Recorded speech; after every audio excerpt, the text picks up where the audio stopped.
África, o chamado continente negro, lugar da espaçonave Terra, onde há milênios a espécie humana nasceu.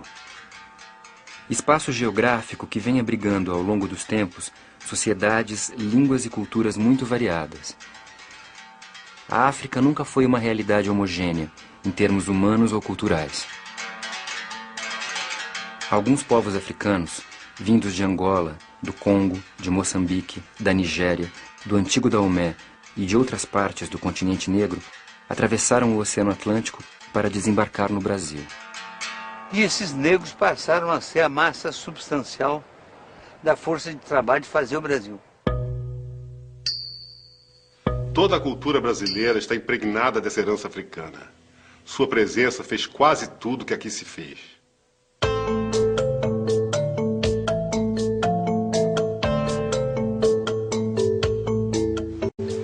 Os africanos que primeiro chegaram aos trópicos brasileiros vieram da costa ocidental africana ao norte do Equador. Foi o chamado Ciclo da Guiné. Depois foram os bantus. A palavra bantu significa os homens. Vinham das regiões de Angola e do Congo, da África Central Atlântica.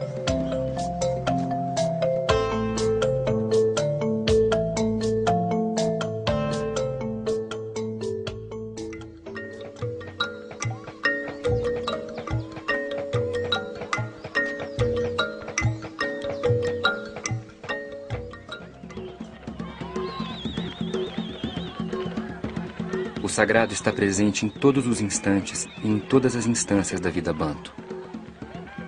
O natural e o extranatural são inseparáveis.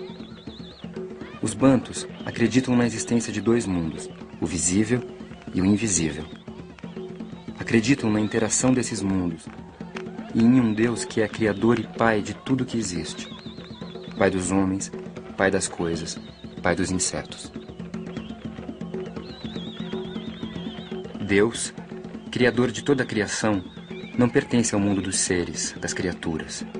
Ele é o incriado, o princípio, sem princípio, de todo e qualquer princípio. Como dizem os bakongos, acima de tudo reina Zambi Pungu. Kalunga Zambi, dizem os ambundos. São nomes que traduzem, sempre, ideias de união, laço ou vínculo supremo. Toda a vida é sagrada. E no centro de toda a criação está o ser humano, a primeira realidade sagrada que Deus criou. A vida humana, o homem, centro da criação, é o critério do bem e do mal. A ética negro-africana é antropocêntrica e vital.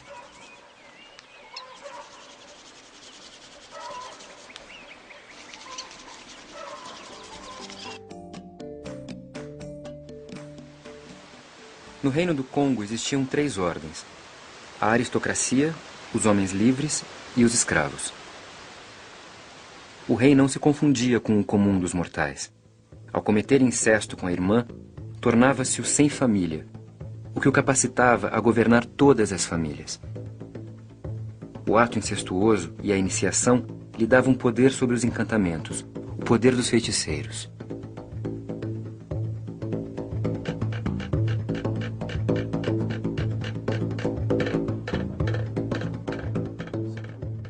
Quando o rei aparecia, sentava-se numa cadeira de marfim e trazia braceletes de ferro e marfim. Ou então, vestuário artisticamente tecido. Ou ainda, certas peles de animais que lhe estavam reservadas. Na cabeça, um boné bordado. E ao ombro, uma cauda de zebra.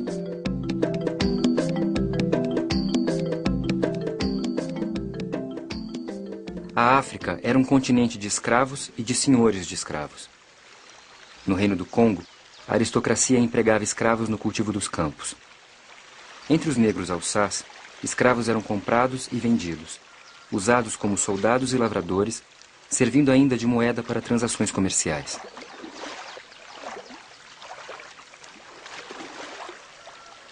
Assim, quando europeus e africanos se encontraram, ambos já sabiam muito bem o que era escravidão.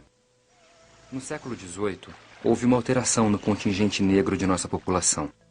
Enquanto traficantes de escravos de outras regiões brasileiras permaneciam nas rotas de Angola e do Congo, a Bahia passou a enviar navios para a costa de Minas, e, em seguida, para o Golfo de Benim. Começou a receber ondas sucessivas de jejes, de nagôs e, em menor escala, de alçás.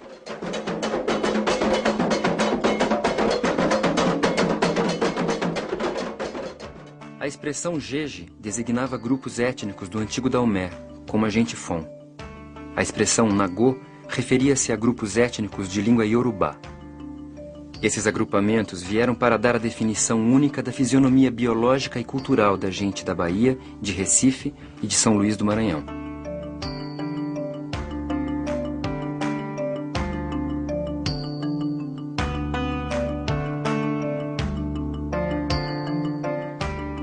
Os jejes trouxeram seus boduns, os nagôs trouxeram os seus orixás e os seus oriquis. O africano, para tudo, ele tem o cântico, ele tem o oriqui, ele tem a forma de saudar, né? Aquela coisa, né? De meu pecado, meu erro. E o orixá não tem pensamento negativo. O negócio que o orixá castiga, o orixá não castiga ninguém. E o candomblé é uma religião que, para ela, nossa formação é toda mística, é toda particular. É uma coisa que vai no sangue da pessoa. Os alçás eram vizinhos dos iorubanos. É provável que eles sejam um povo autóctone, coisa mais do que rara na história da humanidade. Ainda no século XIV, os alçás se viram envolvidos pela maré islâmica que se espraiou pelo continente africano. Aprenderam a ler e a escrever em árabe. No início do século XIX, chegaram ao Brasil, onde foram chamados malês, promovendo insurreições sanguinárias contra a escravidão.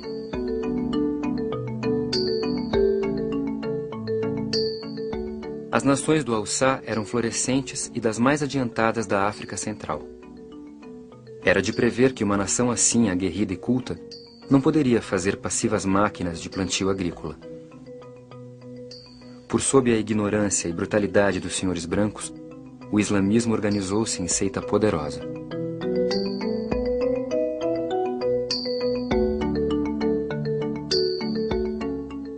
Os iorubás eram um povo, não uma nação, e retraçavam a sua origem à cidade de Ifé, espaço ancestral que se tornou célebre pelo requinte de suas esculturas de metal. No Brasil, os iorubanos foram chamados nagôs.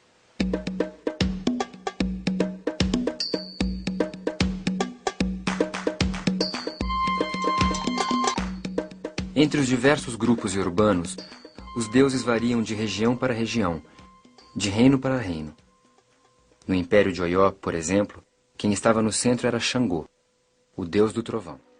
Além de Oió, outros pequenos reinos dos iorubás tornaram-se referências preciosas para nós brasileiros, como Queto, a terra de Oxóssi, e Irê, a terra de Ogum. Regiões que haviam conhecido, antes de qualquer contato com europeus, a metalurgia, um alto grau de urbanização, uma produção estética sofisticada e a economia monetária.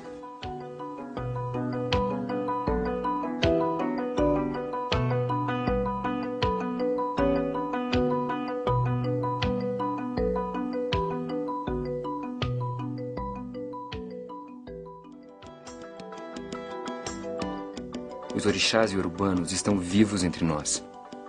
Daí que hoje não sejam somente iorubanos, mas mitos multinacionais.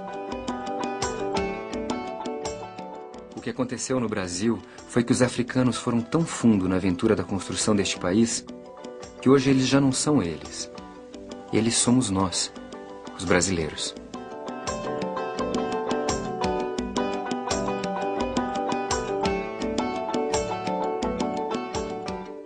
A cultura brasileira tem por sua base negra, por sua base índia, pelo que já incorporou dessas bases, tem um vigor que vai permitir que ela floresça formidavelmente. E floresça não por peculiaridade, por criatividade. O negro vem a ser, apesar de todas as dificuldades que enfrenta, o componente mais criativo da cultura brasileira.